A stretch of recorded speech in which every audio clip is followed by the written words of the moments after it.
Vous écoutez Europe 1, il est 11h30, le journal de la santé avec Elisabeth Assayag. 190 millions d'euros, c'est le budget annoncé par Marisol Touraine pour développer l'accès aux soins palliatifs. Après les attentats du 13 novembre, les pompiers ont décidé d'ouvrir leur caserne pour initier les Parisiens au premier secours.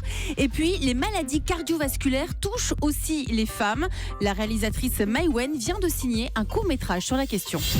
Et tout d'abord, donc, ce plan pour développer l'accès aux soins palliatifs qui a été présenté par Marisol Touraine. Oui, seule une personne sur 5 reçoit des soins palliatifs dont elle a besoin. C'est trop peu.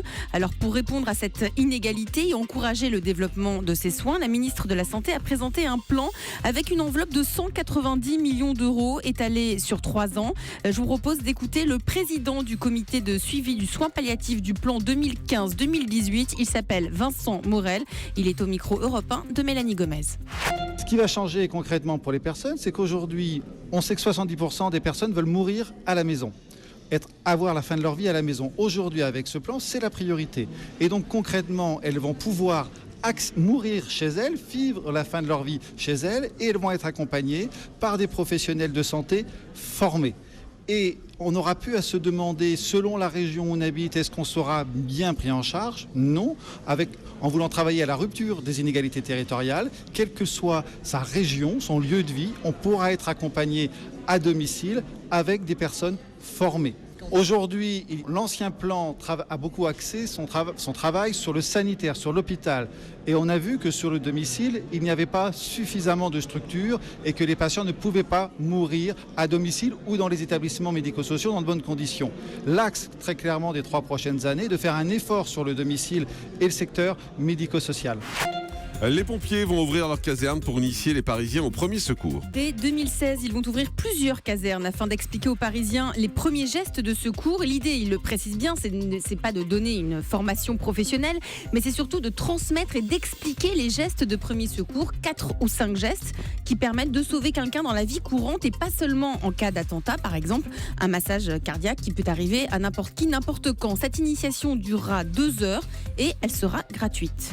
La réalisatrice Maïwen vient de réaliser un court-métrage pour la Fédération française de cardiologie. Oui, la réalisatrice lance un message d'alerte aux femmes. Son court-métrage s'appelle Préjugés pour dire que les maladies... C'est la musique, ça ? C'est la musique court-métrage ? Oui, vous entendez la musique. C'est une scène qui se passe dans une fête.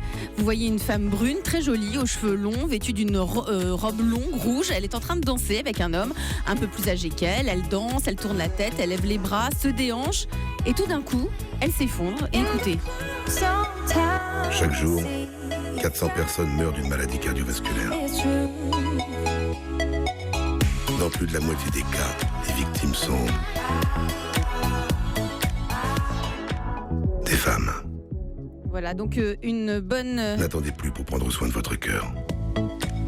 Fédération française de cardiologie. Donc une bonne hygiène de vie, c'est la solution la plus efficace contre la maladie cardiovasculaire. 0 cigarette, du sport et de la gestion du stress. C'est étonnant avec cette musique en fait, parce que la musique est très festive et on a la voix qui est assez dramatique au milieu, c'est surprenant. Prendre beaucoup de poids entre 2 grossesses a un impact sur la santé. C'est une nouvelle étude publiée dans la très sérieuse revue The Lancet. Les femmes qui prennent du poids entre leur première et leur deuxième grossesse augmentent les risques d'avoir un bébé mort-né ou qui décède au cours de sa première année, un risque qui peut augmenter de 50%.